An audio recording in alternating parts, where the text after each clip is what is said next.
Good afternoon and welcome to this month's Lunch with the Libraries and Museums. My name is Claire Miller, President of the Friends Advisory Council. The Friends of the Libraries are one of the oldest university support groups in the United States. Since 1931, we have provided financial support, advocacy, and volunteer assistance to ensure that the libraries remain one of the university's strongest assets, the heart of intellectual life at Hopkins. Today's program, From Heidelberg to Baltimore, will explain how Johns Hopkins drew inspiration from the oldest university in Germany and how that relationship has helped define higher education in America over the last 150 years. Presenting on this topic is Dr. Mackenzie Zalin, Librarian for Classics, Comparative Thought and Literature, Jewish Studies, and Modern Languages. As always, we appreciate you joining us to learn about the unique collections, pioneering initiatives, and outstanding staff of the Sheridan Libraries and University Museums. Hope you enjoy the lecture. Good afternoon, and thank you for joining us today. My name is Ann Lester, and I'm honored to be your host and moderator. I am the John W. Baldwin and Jenny Jochens Associate Professor of Medieval History at the Krieger School of Arts and Sciences at Johns Hopkins. And we're delighted today to present today's lecture, From Heidelberg to Baltimore, What Johns Hopkins University Owes the Oldest German University. Over the next hour, we'll explore the deep historical connections between Johns Hopkins and Heidelberg University, and how German research ideals helped shape our university's founding in 1876 and influenced the development of modern American higher education across the last 150 years. Guiding us in this is Dr. Mack Zalin, Librarian for Classics, Comparative Thought and Literature, Jewish Studies, and Modern Languages and Literatures in the Sheridan Library at Johns Hopkins University. Mack oversees collections development, reference, and instruction across numerous languages: French, German, Greek, Hebrew, Italian, Latin, Portuguese, Spanish, and Yiddish. And he brings a rich scholarly background in early modern Spanish and Latin. He also serves as the chair of the advisory board of the American Office of l'Année Philologique and is an ex officio member of the Société Internationale de Bibliographie Classique. Today's program is presented by Hopkins at Home, the Sheridan Libraries, and Friends of the Johns Hopkins University Libraries. Before we begin, a quick reminder for those joining us live: please submit your questions using the chat feature at any time. We'll collect them throughout the talk and answer as many as possible during the Q&A near the end of the program. And now, please join me in welcoming Dr. Mack Zalin.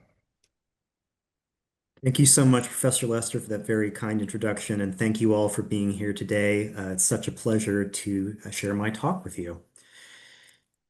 The following represents a revision of a talk I gave in Germany last summer to an intrepid group of Johns Hopkins alumni, pictured here, who took part with many alumni of other universities in the Great European Journey sponsored by Hopkins Journeys.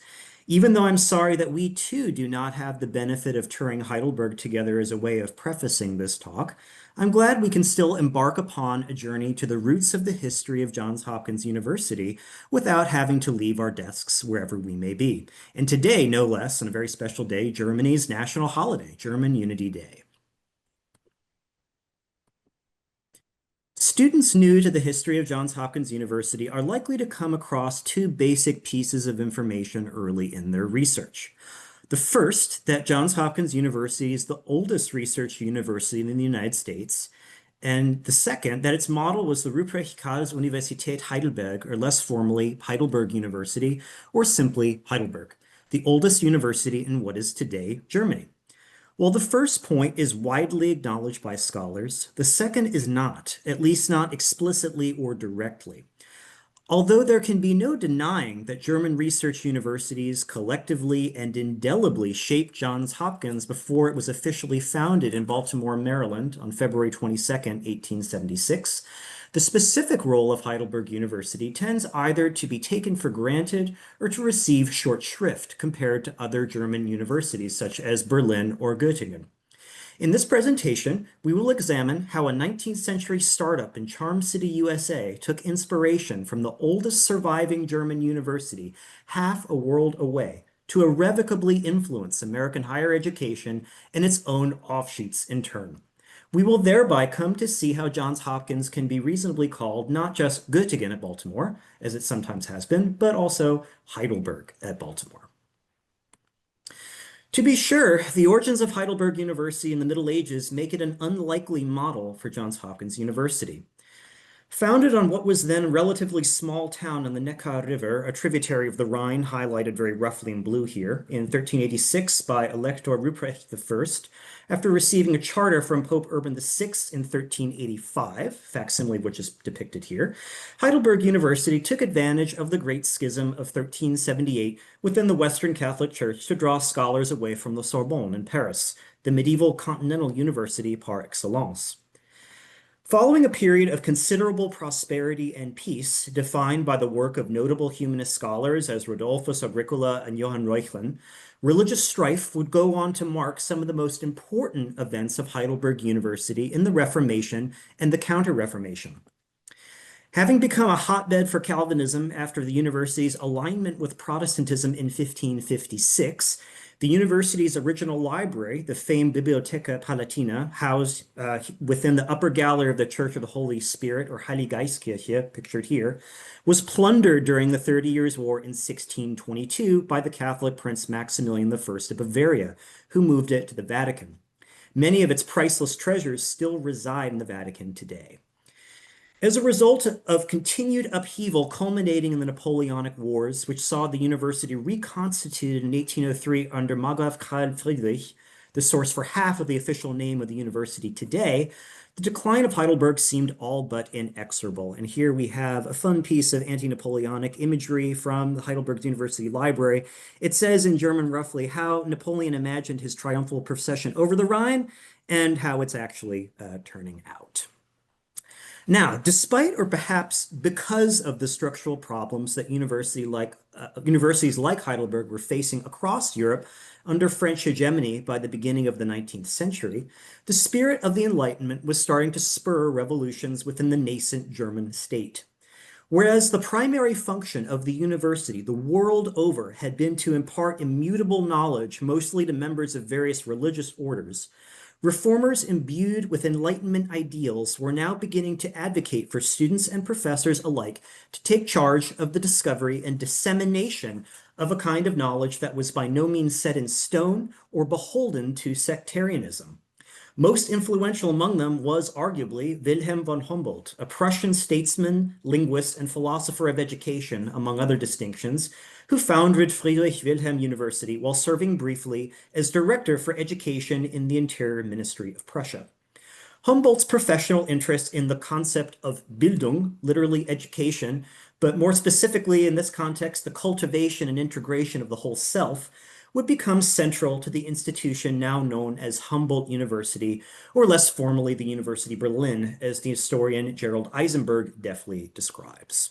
Quote, Humboldt insisted that the new university have an endowment large enough to free it from immediate dependence on the state, but he also believed the state had a positive role to play in Bildung because it was the natural custodian of culture. Indeed, the state acquired its true legitimization only insofar as it functioned as a Bildungsstaat. For the university, this meant that the state should guarantee a spirit of free inquiry and devotion to pure knowledge. At the same time, it should demand nothing for itself because, by pursuing their own goal of fostering individuality, universities were fulfilling the very purposes of the state, end quote. The spirit of free inquiry and devotion to pure knowledge exemplified in the pursuit of Bildung in Berlin were encouraged by the symbiotic concepts of Lehrfreiheit and Lernfreiheit, that is, the freedom to teach and the freedom to learn, respectively. It is important to note, though, that these freedoms entailed great responsibility, far beyond what we might translate simply as academic freedom. Rather, in keeping with Humboldt's thinking that, quote, everything depends upon holding to the principle of considering knowledge as something not yet found, never completely to be discovered, and searching relentlessly for it as such, end quote, German university students and professors alike would soon be expected by the dictates of Lehrfreiheit and Lehrfreiheit to go out and produce that knowledge in the form of Wissenschaft, or knowledge for knowledge's sake, not only for themselves, but also for an increasingly global community of scholars. As the 19th century progressed, the model of Friedrich Wilhelm University spread rapidly throughout German universities, attracting students from all over the world. These included an estimated 9,000 to 10,000 Americans who matriculated between the years 1800 and 1900, most of them in the faculties of philosophy at Berlin, Göttingen, and Heidelberg, respectively. The heyday for Americans at Heidelberg was the 40-year period from 1830 to 1870, which saw the matriculation of over 300 Americans at that institution, including at least 12 from Baltimore, among them Reverdy Johnson Jr., Johns Hopkins' first chair of the board's executive committee. More on him later. If we look at the period from 1840 to 1917, a year which saw the beginning of the permanent decline of Americans pursuing higher degrees in Germany with the United States entry into World War I, we find that nearly 1,200 Americans registered in toto at Heidelberg. It should be noted, however, that in accordance with the aforementioned principle of Lernfreiheit, or freedom to learn, many Americans cross-registered at multiple German universities simultaneously. Given these institutions' variegated characteristics, it's not hard to see why, as James Axtell vividly explains. Quote, some students went for an updated academic version of the Grand Tour, where they collected colorful memories of scar-cheeked duelists at Leipzig, beer drinking with student princes at Heidelberg, and world-famous, if eccentric and unintelligible, lecturers at Berlin. A few went to pursue marriageable young women sent from the States for musical or artistic training. Many followed friends, classmates, or relatives, some with more burning academic ambitions than their own. If they persisted and returned to academic settings, the networks formed abroad served them well in the search for first jobs or career enhancement. The vast majority headed to German universities to prepare for and launch American careers in academia, end quote. Ultimately, the mobility of American scholars across German-speaking universities in the 19th century can make it difficult in principle to demonstrate that Heidelberg, or any other single German university for that matter, was the primary source of inspiration for the foundation of Johns Hopkins University in 1876. However, as we will now see in an examination of several Heidelberg alumni who went on to distinguished careers at Johns Hopkins, America's first research university owes far more to Heidelberg than a legacy of beer drinking. Influential as it was and still is, as some of you who have been to Heidelberg will surely have learned firsthand. To begin our survey, we need look no further than Herbert Baxter Adams, Johns Hopkins' first professor of history. After completing his undergraduate studies at Amherst College in 1872, following his senior year abroad, Adams embarked upon a period of study of the art of Switzerland, France, and Italy in situ before arriving at Heidelberg in January of 1874, using this passport now in special collections in the Sheridan Libraries at Johns Hopkins. I don't know about you, but I had never seen a 19th century passport before preparing for this presentation. Very cool. When he formally matriculated in the philosophy faculty of Heidelberg in April of that year, he did so to obtain the Doctor of Philosophy, or PhD, degree. Though Yale University had awarded the first 3 PhDs in the United States in 1861, this degree was a direct export from Germany and was still only rarely and inconsistently granted by 6 universities in the United States in 1874, namely Yale, NYU, Penn, Cornell, Harvard, and Syracuse. It's worth noting that a majority of these continued to prioritize undergraduate education well into the 19th century, and most of which still had sectarian leanings from colonial times that continued to hinder access to some students. It is not at all surprising then that Adams opted to pursue his PhD not through the American or the British system, but through the German system, the same one which had awarded the very first PhD to an American, Edward Everett, in 1817. In accordance with the tradition of Lernfreiheit, which we have already considered, Adams crafted his own doctoral curriculum at Heidelberg by selecting various courses and seminars, the latter a distinctly German innovation and one reflective of a distinctly German Gesellschaft, or society. These concerned modern European history, art history, philosophy, and even English etymology of all things that first spring. What's more, Adams took the principles of Lernfreiheit one step further by registering at the Friedrich Wilhelm University of Berlin in October of 1874 for the winter semester with a special field in history. There, he fell under the influence of the political historians Johann Gustav Deussen and Heinrich von Treitschke, particularly the latter, whose insistence that an understanding of history could only come from investigation or Forschung, often in the form of original archival research, was a revolutionary idea that Adams took to heart. Indeed, Adams considered Treitschke's definition of history as, quote, humanity becoming and being conscious concerning itself, and that, quote, the epics of history are stages in that ego's self-knowledge, its knowledge of the world and of God, end quote, to be, in Baxter Adams' words, perhaps the highest of all conceptions of history. Now, despite Herbert Baxter Adams' transformative experiences in Berlin that semester, he soon started to feel what all PhD students eventually come to feel in some measure: despondency. Facing the prospects of a long and expensive degree without a clear curricular trajectory or professional outcome, Adams nearly abandoned his PhD, but was ultimately persuaded by his older brother to return to Heidelberg to complete his studies. Once back in his old haunts under the supervision of such rising stars of the German Academy as the art historian Edward Winkelmann, the medievalist Bernhard Edmannsdörfer, and the jurist Johann Caspar Brunschli, Adams became increasingly focused and specialized in the winter semester of 1875 to 1876.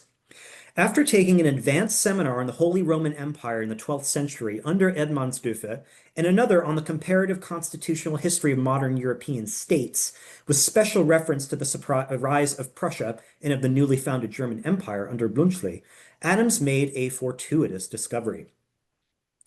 In the spring of 1876, a Harvard student from Baltimore studying at Heidelberg, whose name has been lost to history, apprised Adams of the recent foundation of Johns Hopkins University in that city and its interest in gathering a cohort of research fellows. In what may amount to the first application for a postdoctoral fellowship on the history of American higher education, Adams wrote to Johns Hopkins inaugural president, Daniel Coit Gilman, pictured right here, on Easter Sunday of 1876 to inquire about the possibility of continuing his education in Baltimore and then pursuing a career as, in his words, a professor of historical and political science in America, once having finished his PhD that summer. As Daniel Gilman had previously studied geography at Berlin in the winter of 1854 to 1855, following his undergraduate days at Yale, and had visited Heidelberg as part of a fact-finding tour of Europe and recruitment drive just prior to the foundation of Johns Hopkins as a representative of the inaugural chair of the board's executive committee, Reverend E. Johnson, Jr., who had earned his law degree from Heidelberg in 1844 and was the only member of the board who had studied abroad, according to the foundational history of French, it is perhaps not surprising that Gilman wrote back in support of Adams' application. However, there was a catch. Gilman needed, in his words, an illustration of Baxter's work, a thesis, essay, or disquisition, printed or manuscript to assist in the evaluation of his application. This was a problem as Heidelberg did not yet have a formal written thesis requirement for its PhD candidates, and Adams had nothing on hand that was in condition to offer a committee as a specimen of his original work. Suggesting that he was too busy to produce such a specimen on grounds that he was preparing for his final PhD examination that July, a very PhD student thing to say, Adams deferred to the expertise he had acquired through the course of his general academic work, as his references from professors at Heidelberg and Amherst could attest. This strategy appears to have worked, as only 29 days later, Gilman wrote back to Adams to offer him one of Johns Hopkins' first fellowships. True to his word, Adams received his PhD from Heidelberg, summa cum laude, a very rare distinction for Americans, that July, and immediately made his way to Baltimore. And this here is a scan of the original doctoral diploma of Adams that we have here in special collections. Once ensconced at the new Johns Hopkins University, Herbert Baxter Adams, pictured here on the old Shriver Hall murals, proceeded to establish his seminar following the example of the ones of which he had been member at Heidelberg. Not, as he put it, by, quote, slavishly following foreign methods, but by adapting the best results of European experience to American educational wants, end quote. Though Johns Hopkins' first professor of Greek, the German-trained Basil Gildersleeve, officially inaugurated the institution's first seminar in philology in December of 1876, which mirrored, perhaps not coincidentally, the Greek seminar of Heidelberg's Homenküchli in its basic pedagogical bent of putting students in the hot seat, so to speak, and making them preside over seminar, Adams' own brand of research-intensive seminar was the one that would eventually substantiate Johns Hopkins' moniker as America's first research university and come to be exported all over the world. Building off the classes and seminaries of Johns Hopkins associate Austin Scott on early American history in the first 5 years of the university, Adams founded what he called his New Historical Seminary at the nearby Peabody Institute in 1881, amidst the sumptuous and awe-inspiring surroundings of what is today the George Peabody Library, now part of the Sheridan Libraries here at Johns Hopkins. Quote, here, around a long table, half a dozen advanced students met together twice a week, once for a study of the sources of early European history with special reference to Germanic peoples, and once for lectures and original papers on the local institutions of the United States. All the sources of information used or mentioned by members of the seminary were exhibited upon the long table and were passed around for purposes of illustration. The advantage of seeing and handling the books mentioned in a lecture of bibliography is very great, compared with the simple transcription of catalog titles into a notebook, a method prevailing in German lecture courses. The Baltimore seminaries are laboratories where books are treated like mineralogical specimens, passed about from hand to hand, examined and tested, end quote. Though anyone who has ever taken a seminar may seem nonplussed by the notion of treating books like mineralogical specimens, I'd like to take a moment to pause and acknowledge how revolutionary Adams' instructional approach was in American higher education at the time. Whereas most university students in the Anglophone world would only have been exposed to the lecture model seen here at the University of California, Berkeley in 1874, where Daniel Gilman was formerly president, and if they were very lucky, to some flavor of an Oxbridge-style tutorial model, playfully but not altogether inaccurately depicted in this illustrated edition of Westmacott's novel, The English Spy, Johns Hopkins seminar students were being asked from almost day one of the institution to do more than just regurgitate facts delivered verbatim from a sage on a stage. Rather, they were being asked to produce knowledge based on original research for themselves and their colleagues according to the principles of Wissenschaft born in Germany. Not content to confine his seminary to the walls of Peabody, though, Adams would go on to create a dedicated space for his seminary 2 years later on the original Mount Vernon campus of Johns Hopkins near what is today downtown Baltimore. Following Adams' own design, shown here, that would attract the attention of no less than William Stubbs, then the Regius Professor of Modern History at Oxford, Adams fitted out his seminary not only with general resources for study, but also with others that had a distinctly Heidelberger provenance and significance. These included the 1,800-volume library of Adams' Doktorvater, the jurist Johann Caspar Blunschli, which constituted roughly 15% of Johns Hopkins' entire library at the time when it was acquired in 1882, thanks to the financial support of a number of German citizens of Baltimore. Blunschli's library, watched over by a portrait of the donor himself, was upstaged perhaps only by the motto of the seminary painted on the wall just to the left. History is past politics and politics present history, which, though very controversial and infamously difficult to interpret, is nevertheless steeped in the ethos of German Kulturgeschichte, or cultural history, as promulgated at Heidelberg and other German universities. Acutely aware of the momentousness of the work resulting from his seminary, including the founding of the first professional organization in historical studies, the American Historical Association in 1884, Adams plotted the dissemination of his methods on an enormous map in the seminar room by showing the whereabouts of alumni of the seminary throughout what he termed his colonies. Adams' well-documented proclivities towards colonialism and imperialism in his work, while essential for us to acknowledge, are too complex for us to deal with meaningfully now, and so would require another talk, or at least a discussion during our Q&A with Professor Lester, one of the leading experts on Herbert Baxter Adams. What I want to emphasize here in this moment is that Adams' work at Johns Hopkins, for better or for worse, was already seen during his own lifetime to be so influential and inextricably tied to Heidelberg that just 10 years after the founding of Johns Hopkins, delegates from America's first research university were invited to attend the celebration of the 500th anniversary of the founding of Heidelberg. As we can see from this commemorative volume from 1886, Johns Hopkins was one of only 3 American institutions represented, including Harvard and Yale. And I love the fact that even in the 1880s, Johns Hopkins is still misspelled as John Hopkins, but if it makes you feel better, Harvard is also misspelled. They are in very prestigious company, together with Oxford, Cambridge, the Sorbonne, and other ancient European universities. Much like the students of Adams' now world-famous seminary, Johns Hopkins University, which by 1891 would produce more PhDs than Harvard and Yale combined, was now on the map.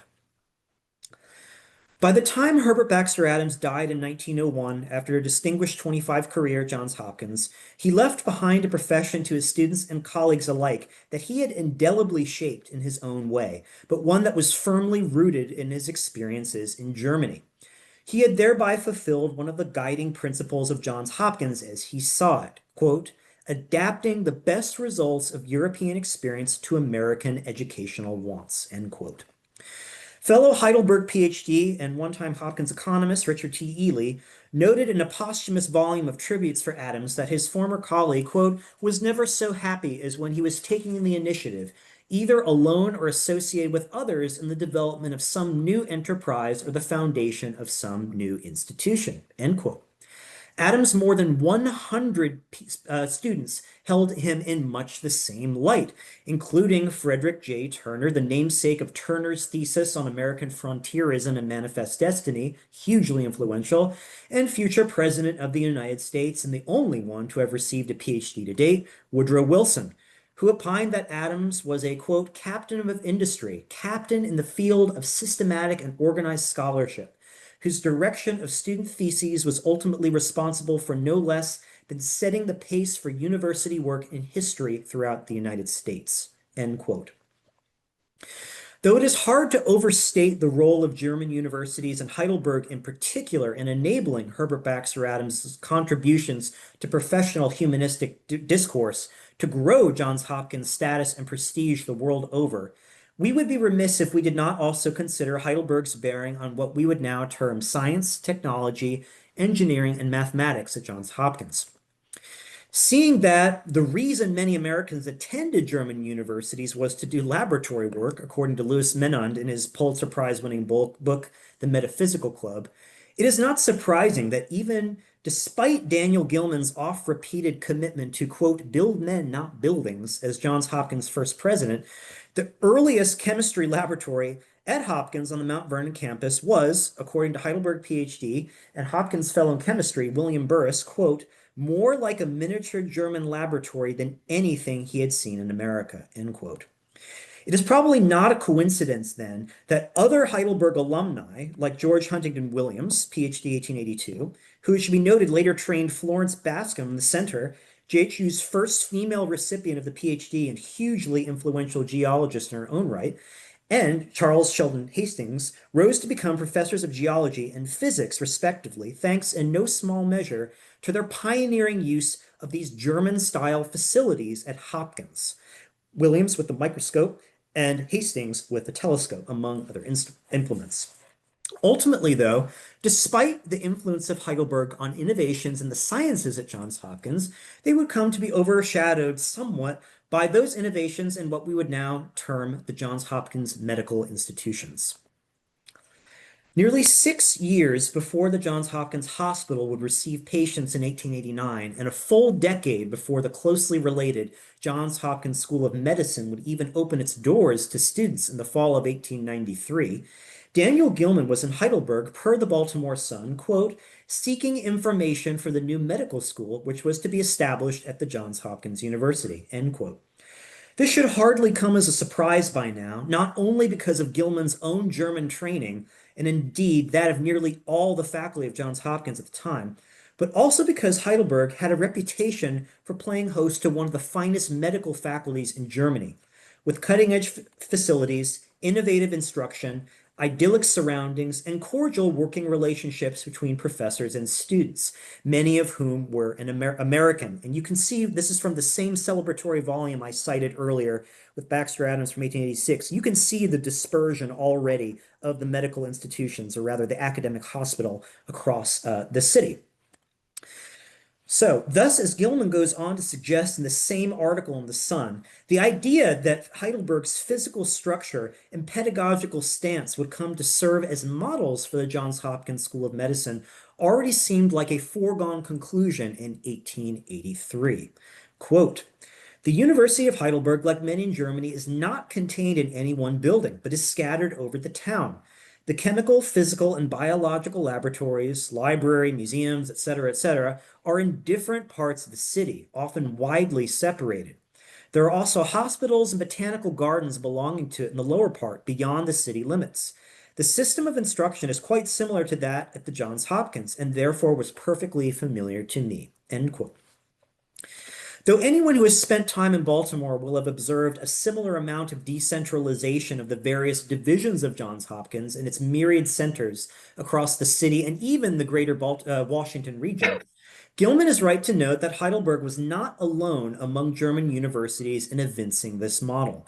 Furthermore, it was a model that Gilman had sought to emulate years before, as early, in fact, as the construction of the university's first buildings in Mount Vernon in the heart of Baltimore, which found close comparison with the urban layout of the University of Göttingen, which is very well integrated with the city. It would therefore be excessive to attempt to parse Heidelberg's influence over the physical dispersion and expansion of the Johns Hopkins Medical Institution since the 19th century too finely, at least in the time we have left today. Nevertheless, the influence of Heidelberg on the Johns Hopkins medical institutions via the doctors and scientific researchers it trained in Germany is simply too consequential to ignore. We will therefore review the careers of two such figures before offering some general conclusions. As was the case in the early history of the humanities and the sciences at Johns Hopkins, the early history of medicine at Johns Hopkins is similarly well represented by Heidelberg alumni, who, like Herbert Baxter Adams, became known for a series of firsts. Among these stands John Jacob Abel, who, following a period of study at Hopkins, the University of Michigan, and various institutions abroad, including Heidelberg, was recruited by Johns Hopkins' first physician-in-chief, William Osler, to come back to Hopkins and become, according to Neil Grauer, quote, America's first full-time pharmacologist, and essentially the father of modern pharmacology, when he was named the head of the Department of Pharmacology in 1893, end quote. His greatest claims to fame may be his isolation of epinephrine, together with a process which he called vividiffusion for renal dialysis and the crystallization of insulin for the treatment of diabetes. A short while before Abel returned to Hopkins, Henry N. Thomas also made his way back to Baltimore after earning his bachelor's degree at Hopkins and his MD from the University of Maryland, and then pursuing postdoctoral studies at Heidelberg under Wilhelm Erb, having recently been dubbed by Mahmoudi Nezad as, quote, the founding father of German neurology, end quote. Having joined the Johns Hopkins Hospital upon its completion, he eventually rose following the tutelage of Osler, as well as the Johns Hopkins School of Medicine's first dean, William Henry Welch, to become the first clinical professor of diseases of the nervous system, which would ultimately be rolled into the division of neurology. In that role, he went on to a distinguished career as a researcher and as a practitioner, having ultimately achieved the most renown in the former category, ostensibly through his work on vascular disorders of the brain. When William Osler, one of the Hopkins Big Four, immortalized in John Singer Sargent's famous painting, remarked immediately following a visit to Heidelberg during the summer of 1890 that, quote, the universities of Germany are her chief glory, and the greatest boon she can give to us in the new world is to return our young men infected with the spirit of earnestness and with the love of thoroughness which characterizes the work done in them, end quote. These Heidelberg alumni at Hopkins were probably not far from his mind. While collaborations between Johns Hopkins and Heidelberg have continued sporadically since the founding days of America's first research university, the American scholars we have now considered who came to Johns Hopkins from Heidelberg took Osler's plea to return our young men infected with the spirit of earnestness and with the love of thoroughness which characterizes the work done in them so seriously that they soon came in effect to obviate the need for Americans to travel to Germany for higher education. As historian Emily Levine notes, quote, by the 1870s, American university reformers perceived themselves to be competing with each other rather than with German universities.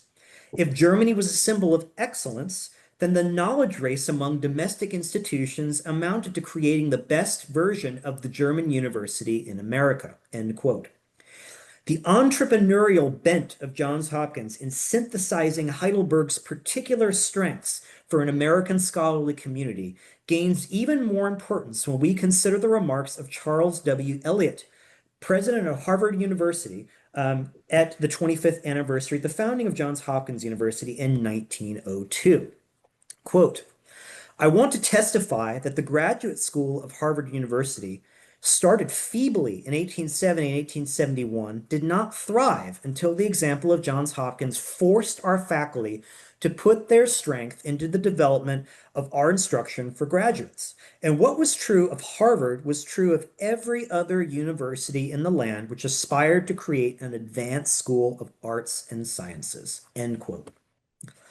Given the strong and indeed inextricable associations between Heidelberg and Johns Hopkins we have now established in this talk, along with the influence of Harvard on the rest of the Ivy League in turn, it is not unreasonable then for us to posit that Heidelberg had an outsized role in effectively establishing the modern American university as the sine qua non of higher education around the world.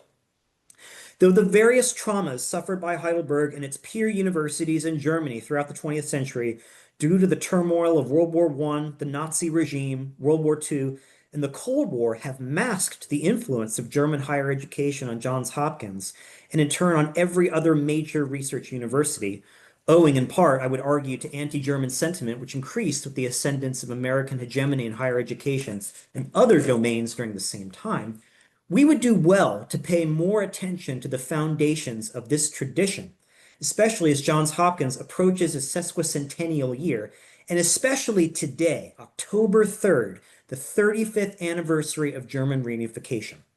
As Johns Hopkins and its American peers face the prospect of having to reevaluate their collective role in society with the retreat of public support for higher education, we may yet have occasion to see the pendulum of influence swing back across the Atlantic and herald the renewal of an extraordinary relationship. Thank you very much. Great. Thank you so much, Mack. That was truly enlightening and really a fascinating presentation about the history of our university. So I'm really excited to take the opportunity to dive into the Q&A portion of the program. So if you haven't offered questions and have them, please send them in. As always, I encourage those who've watched live to continue to, as I say, post questions in the chat. And we'll do our best to respond to as many that come in. And several have already come in. So let me go ahead and start that process.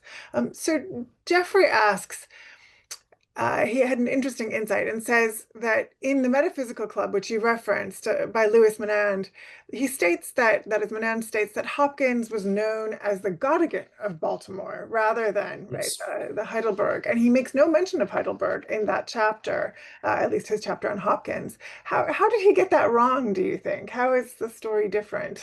No, well, I don't think he's wrong. I think he's looking at the physical formation of the earliest buildings in the Mount Vernon campus.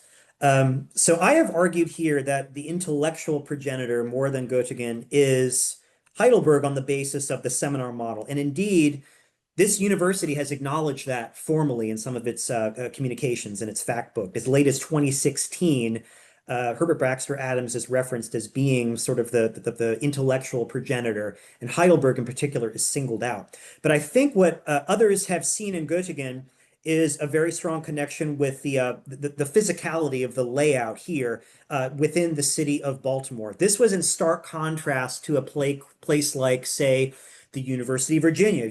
If you've been there to Thomas Jefferson's academical village, you'll see that all the academic buildings are very closely clustered together. They are divided from the town of Charlottesville, whereas Göttingen was and Baltimore were perfectly integrated civically, so much so that there is anecdotal evidence that when visiting scholars came to Hopkins to the Mount Vernon campus in the 19th century, coming out of the train station, they were so lost. They would ask people, "Where's the university?" And they would they just point and look around at Mount Vernon.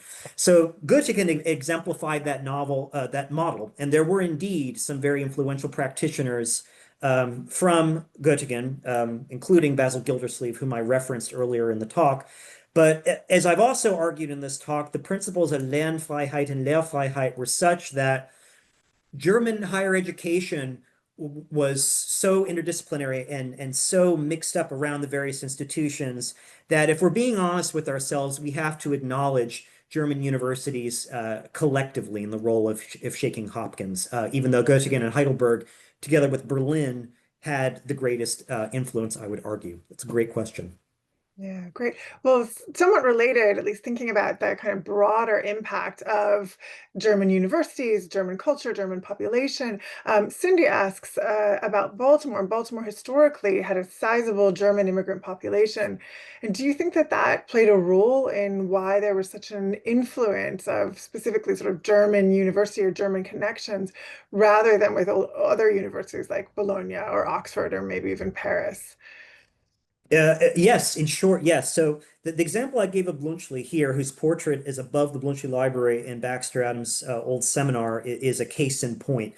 We have good evidence that Blunchley's library was brought to Baltimore thanks to the efforts of local German citizens of Baltimore. Daniel Gilman acknowledges them very specifically as German residents of Baltimore. So this is typical of a pattern of philanthropy in the 19th century, promulgated by very prominent German citizens. As the librarian for Jewish studies, I can also think of a number of other examples from prominent German Jewish citizens of Baltimore, including Struss and Sonneborn, who also donated very important collections.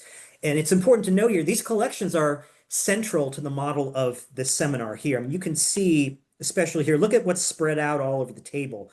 These are primary sources. So the Library of Blunchley and others secured the donations of German Baltimoreans were as fundamental to the establishment of the seminary as the intellectual influences of Baxter Adams, Gildersleeve, and Gilman, I would argue. It's also an excellent question. Thank you for that. Yeah.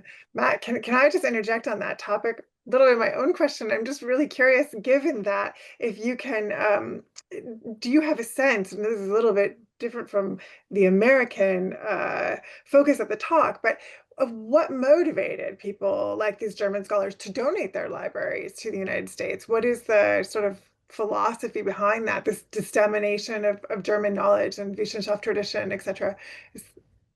Yes, no, so I think this comes down to Herbert Baxter Adams himself. I mean, he was very close with Blunchley in particular, and I think the German progenitors of this model saw themselves, if only indirectly, as reformers as well to this system. So many of them wanted to be on the ground floor with Herbert Baxter Adams and other practitioners establishing this model. I hope to have conveyed in this talk that the founding of Hopkins as a university was very entrepreneurial. It was a wild experiment in the time, the 1870s, to do this and to go up against colonial institutions, which had a largely a British model as their forebears, places like Oxford and Cambridge, with the model of the seminary here. So this is not really taking place uh, at Hopkins, the Oxford Cambridge tutorial model. This is taking place here, the seminar model, and this it has a straight line back to Germany and to those like Blunchley who use these primary sources in their teaching in a way that had not been really been seen before in the United States. Great, thank you. Well, related to that, thinking about practicalities, Caroline asks a fascinating question. There's a lot of folks, it seems, going back and forth between Hopkins and Heidelberg. How much of a challenge was it to make that trip then, at the time? That's a great question. I don't know how challenging it was practically. I mean, the articles I've read on Baxter Adams, I mean, it was kind of a schlep to get. You would have to go to a northern German port or to the lowlands to catch a ship back to the U.S. But as we can see from Gilman's globetrotting that I alluded to, I mean, this was, if not, of course, not nearly as convenient as it is today. The travel was well established enough that it was not alien to these scholars. So Daniel Coit Gilman is noted as having, in his own works, as having to travel to Heidelberg, Berlin, Cambridge, Dublin, Freiburg, Glasgow, Leipzig, Manchester, Munich, Oxford, Paris, Strasbourg, and Vienna in the course of his fact-finding mission to found the university. So travel, even if it wasn't always convenient, was absolutely essential to this model. So even though I don't have great information on what that would have looked like practically, it wasn't totally unheard of. And indeed, if we go back and look at the tables of American scholars going to Heidelberg, I mean, we're talking about 9 to 10,000 just within a few decades. Of course, this would have been for the very, very privileged still, but it would not have been outside of the means of scholars across the world at this point. Germany was a major destination. Great. So you mentioned the first woman to have received a PhD at Yes. Hopkins, but Hunt was curious to know when Heidelberg awarded the first PhD to a woman. It was not until later. I don't have the figures offhand, but if you're interested, I can look for the reference here. As I recall, this was after the start of the 20th century. Okay. So, I mean, key to this story about American innovation, transplanting the European parts and making them American. So this is something that I would argue is also unique to Hopkins, even though Hopkins did not have female undergraduates until 1970, I believe. Graduate and professional female students were admitted on some bases throughout Hopkins, which itself was quite remarkable by European standards. Yeah, great, interesting. And I guess related to thinking about degrees, Alex asks, can you explain the connection of German academic institutions to the Doctor of Science degree and Hopkins's use of that degree? Oh, wow, that's a fantastic question. I have actually not considered that. I will have to look into that. That's an excellent question. So Jeffrey, and I'm not sure if this is the same Jeffrey, but these are good, deep reading questions. Also comments that in the book, The Education of Henry Adams, it's different Adams, but he complains that his experience at Berlin was completely worthless. Was it because of his lack of understanding of German, or did Berlin have little particular influence over Hopkins, or yeah, why might someone perceive Berlin that way at the time? That's a great question. So Berlin had the reputation of playing host to very, very high level intellectual arguments. I'll stop here for a moment because Daniel Gilman went to Berlin to study geography, and I think the sense was when he studied it then that was sort of in a weird way, it was sort of already past its heyday, and yet Gilman acknowledges how fundamental this was to his own education. So I think, I mean, in the same way today that American universities will have a reputation for strengths in certain areas and certain styles, the same was true for German universities in the 19th century. Berlin, I think, because of its association with Humboldt, had a reputation for playing host to, I think, some of the heaviest hitters, and with that came a kind of a lack of intelligibility. Whether this was because Americans didn't know German at the level that their instructors suggested it's an interesting question. I think it was just a matter of the lecturers in Berlin sort of playing to their reputation and their strengths. But that also is an excellent question. Yeah, relatedly, there's another question thinking about like the style that's put forward in these different contexts, both in Germany and that develops in the United States. There's also the comment that I guess it's known that Wilson himself was frustrated with Adams's focus on archival research, right? And I guess there's this, famous um, quote from Wilson that he referred to archival research as rummaging work rather than sort of contemporary political analysis or sort of political thought, that in the way that Wilson will write for hundreds of pages, not based in archival work. So, can you talk about even how the reception of that maybe focus on archival and the sort of primary source work that is so key might not have appealed to some people? Do you?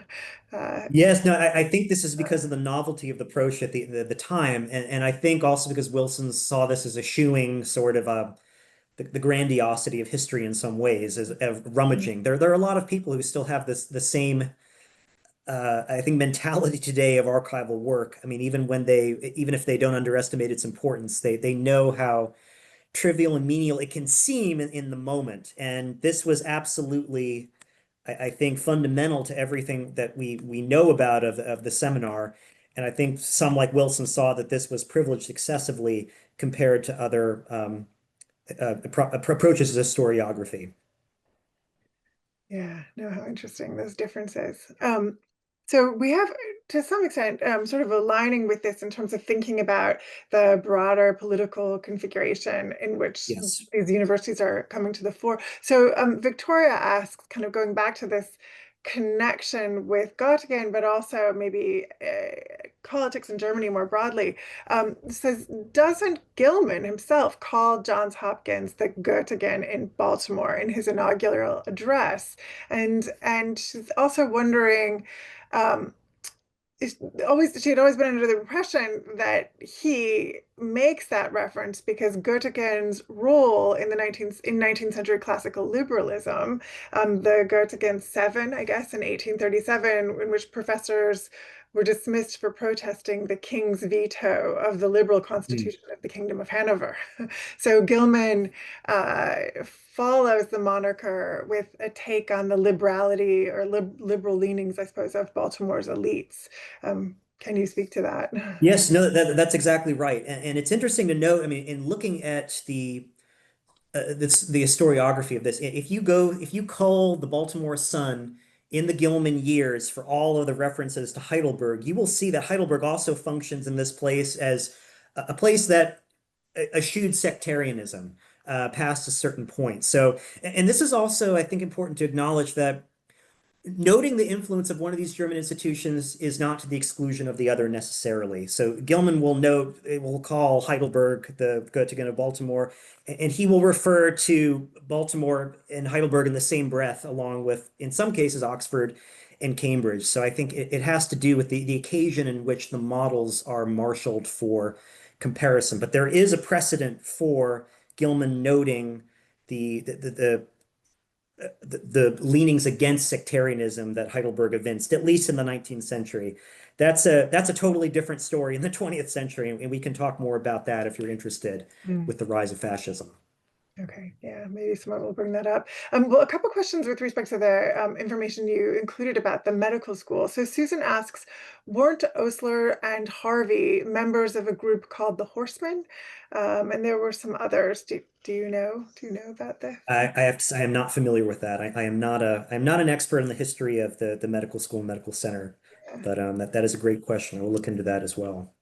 And then Jonathan adds a comment saying that sort of maybe a little pushback on what you said. He comments that the original medical campus was, after all, concentrated on the former grounds of the Maryland State Hospital. The actual hospital plans were drawn up by John Billings based on sort of more typical English pavilion system with multi-story buildings connected by walkways, probably open air to prevent the spread of miasmas. So how did the plans for Hopkins Hospital change to be more like Heidelberg?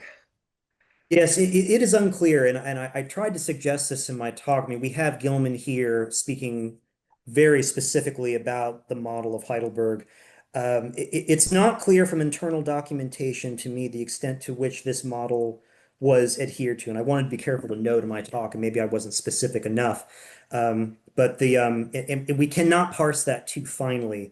Nevertheless, I mean, it's fascinating to compare the dispersion of the various clinical institutions and the types of institutions that we see in this anniversary volume in which Hopkins is listed on its 10th anniversary. So that remains to some extent. I mean, you're right. I mean, there are a number of influences that we can trace, and it's unclear how precisely we can actually correlate the exact models, even though there's good evidence to compare them.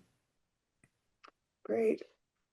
So a question Cindy asks here, do you think that universities these days have flexibility to try new models like they did in, say, in the late 1800s and in, say, 25, 26? It's hard to think that far. Will some universities owe Hopkins something about their own institutional, situatedness, as it were? What do you? Yes, no, I absolutely, yes. The short answer is yes, I agree with that. I mean, we need look no further than Eliot's statement, which is just I think a stunning way of praising this model. And what he is talking about is, I mean, this goes to the seminar model. Ultimately, for my own part, I still see the autonomy which the original practitioners of the seminary had. I mean, this mentality I think is still alive, at least anecdotally, for me at Hopkins. I mean, there's an extraordinary amount of autonomy, and this has its downsides as well in terms of cohesion across the various divisions.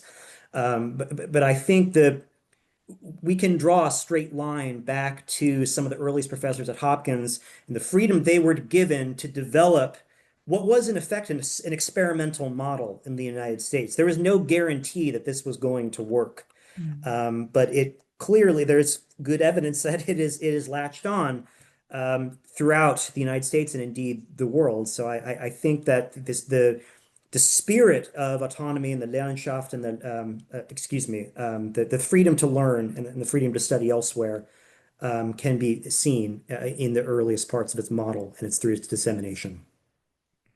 Great, great. Well, we're in our last minute. So let me just take a moment, Mack, and just thank you so much for sharing all this information with us, for, I think, provoking us to think not only about the deep, long history of Hopkins, but also to bring some of that to the fore, to think about what the future of Hopkins looks like as well. And I really appreciate ending with those comments about the importance of autonomy and the seminar and the freedom of thought, which is just so foundational for our university. And I can say in the history department, sitting around the same table that Baxter Adams had in that photo you showed us, that commitment is very much is there and a tremendously important part of what we do. So thank you. And thank you all for tuning in. Those answers were just great, Mack. And let me just reiterate and thank you all for tuning in and listening to this conversation today. Before we sign off, let me just invite you to join us for our next Lunch with the Libraries and Museums event, which will take place on Friday, October 24th. Their program will be The Ephemeral Renaissance with Dr. Earl Havens and Dr. Martin McCulloch. And will showcase the Sheridan Libraries' extraordinary collection of rare and unique single-sheet prints from the late Middle Ages through the Enlightenment. So for more information about that and upcoming programming and all of the Hopkins at Home free virtual events, please do visit hopkinsathome.jhu.edu. And thank you again for joining us today. We hope you have a wonderful afternoon. Bye-bye.